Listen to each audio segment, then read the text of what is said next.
Et si vous pouviez devenir intouchable, vraiment intouchable, peu importe ce qu'on vous dit, ce qu'on vous fait ou ce qu'on pense de vous. Découvrir les clés psychologiques pour que plus rien ni personne ne vous affecte émotionnellement, selon Carl Jung. Partie 1.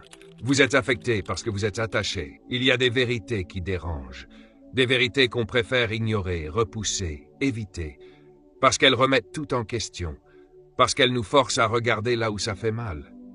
Et celle-ci en fait partie. Ce ne sont pas les autres qui vous font du mal. Ce n'est pas ce qu'ils disent, ni ce qu'ils font qui vous brise. C'est l'importance que vous leur donnez. C'est l'attachement que vous entretenez.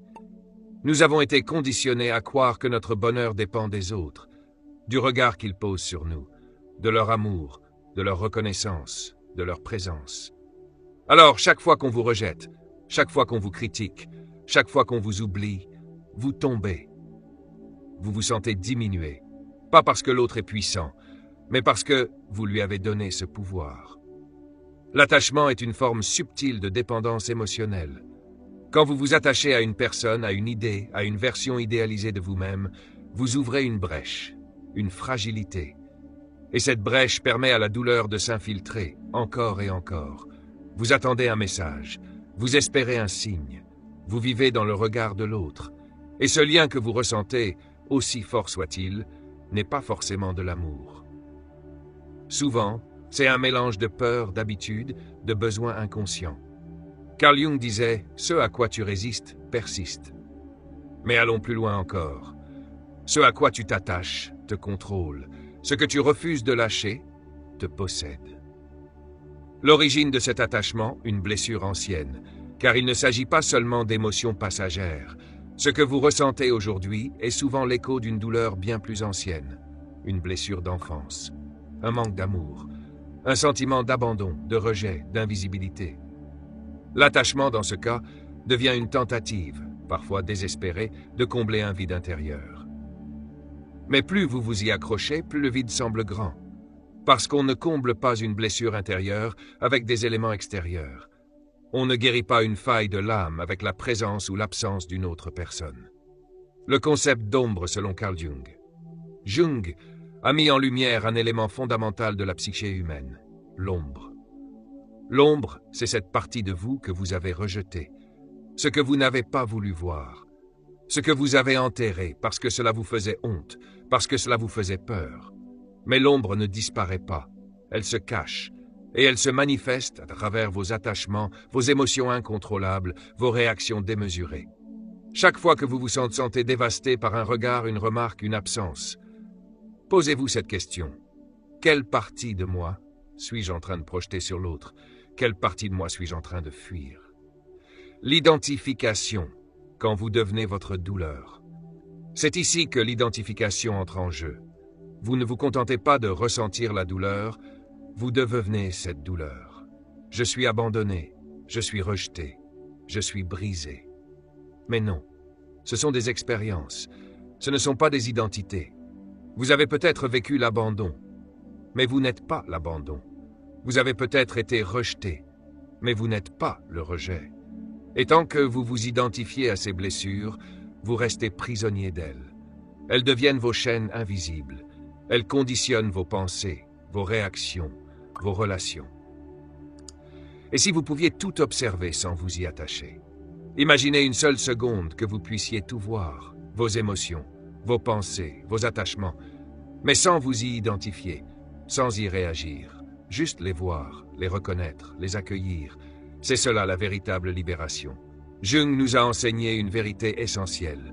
Ce n'est pas en regardant la lumière qu'on devient lumineux, mais en plongeant dans son obscurité. Tant que vous fuyez votre ombre, elle vous gouverne. Mais le jour où vous osez la regarder en face, le jour où vous acceptez d'y plonger sans jugement, c'est là que vous reprenez le pouvoir. Ce que vous ressentez n'est pas vous. Ce que vous êtes est bien plus vaste. Vous êtes conscience, vous êtes présence, vous êtes cette force tranquille qui peut tout accueillir sans tout absorber. L'attachement est une illusion qui vous fait croire que votre paix intérieure dépend de l'extérieur. Mais une fois cette illusion brisée, vous devenez inébranlable. Partie 2. La projection, ce n'est pas eux, c'est vous. Il y a un moment dans la vie où tout bascule. Un moment où, au lieu de continuer à accuser le monde extérieur, on ose se retourner vers l'intérieur. C'est un tournant, une fracture dans l'illusion, et c'est souvent douloureux, parce que ce moment-là vous révèle une vérité inconfortable, mais libératrice. Ce n'est pas l'autre, c'est vous. Pas dans le sens de la faute, non. Il ne s'agit pas de vous blâmer, mais de vous éveiller. Ce que vous voyez chez l'autre est souvent ce que vous refusez de voir en vous. Carl Jung a été l'un des premiers à décrire en profondeur le phénomène de la projection psychologique. Il a expliqué que, pour survivre, le psychisme humain refoule tout ce qui ne correspond pas à l'image idéale que nous avons de nous-mêmes. Tout ce que nous jugeons inacceptable, honteux ou trop douloureux est rejeté hors de la conscience, mais il ne disparaît pas. Non, cela se cache, et surtout, cela cherche un moyen de revenir à la surface. Et c'est là qu'intervient l'autre. L'autre devient un écran, un miroir, un théâtre vivant sur lequel se projettent toutes nos ombres, nos peurs, nos blessures, nos colères enfouies, nos insécurités, nos jugements. Les critiques que vous adressez aux autres révèlent votre propre monde intérieur. Lorsque vous dites « il est égoïste », elle est trop arrogante. Il ne m'écoute jamais, elle m'ignore tout le temps. Posez-vous une question essentielle. Et si ce que je vois chez l'autre était un reflet de ce que je n'accepte pas en moi? Ce n'est pas une coïncidence. Ce qui vous dérange profondément chez une personne, c'est souvent une facette de vous que vous avez reniée, rejetée ou que vous avez peur d'assumer. Prenons un exemple concret. Imaginez que vous êtes profondément irrité par quelqu'un que vous percevez comme orgueilleux. Peut-être parce qu'au fond, vous vous interdisez d'exprimer votre propre puissance. Peut-être qu'on vous a appris que vous deviez être humble, discret, effacé. Et toute expression de confiance en soi réveille en vous une tension intérieure. Alors vous projetez ce conflit sur l'autre. Le mécanisme de la projection, une tentative inconsciente d'échapper à soi-même. La projection, c'est un mécanisme de défense. Elle sert à éviter la souffrance, à maintenir intacte l'image idéalisée de soi. Mais c'est une stratégie de court terme, car ce que vous projetez ne disparaît pas. Cela revient sans cesse. Dans vos relations, dans vos conflits, dans vos émotions intenses, incontrôlables. Chaque émotion disproportionnée est un indice. Chaque réaction excessive est un signal. Un appel de votre inconscient pour dire « Regarde à l'intérieur, tu as oublié quelque chose ». Pourquoi ce que vous condamnez vous contrôle? Carl Jung disait aussi « Tout ce qui nous irrite chez les autres peut nous conduire à une meilleure compréhension de nous-mêmes ». Alors la prochaine fois que quelqu'un vous blesse, avant de réagir, avant d'attaquer, avant de fuir, arrêtez-vous, respirez et demandez-vous « Qu'est-ce que cette situation révèle sur moi?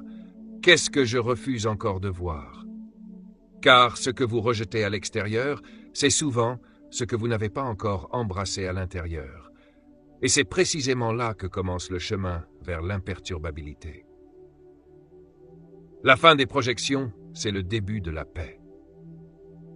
Lorsque vous cessez de voir les autres comme des agresseurs, des bourreaux, des ennemis, et que vous les voyez comme des miroirs, vous récupérez un pouvoir immense.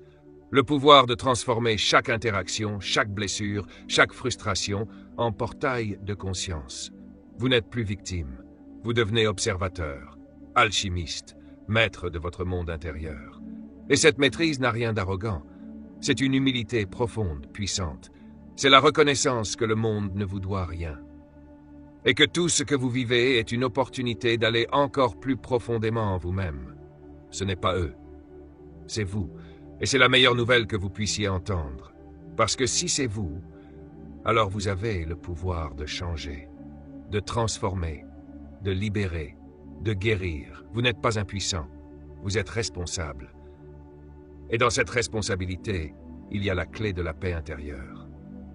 Pour aller plus loin, et si je vous disais que ce que vous rejetez en vous, ces parties que vous cachez, que vous niez, que vous condamnez, ont en réalité un pouvoir immense sur votre vie, et que tant que vous ne les regardez pas en face, elles vous contrôlent dans l'ombre.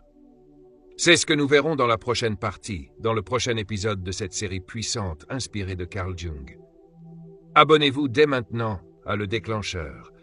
Activez la cloche pour ne rien manquer et préparez-vous à découvrir la vérité sur l'ombre, celle qui vous dirige sans que vous ne vous en rendiez compte. Likez, commentez, partagez ce message si vous ressentez cette vérité résonner en vous. C'est peut-être le début de votre transformation. On se retrouve très bientôt pour la partie 3, l'ombre. Ce que vous rejetez en vous vous contrôle.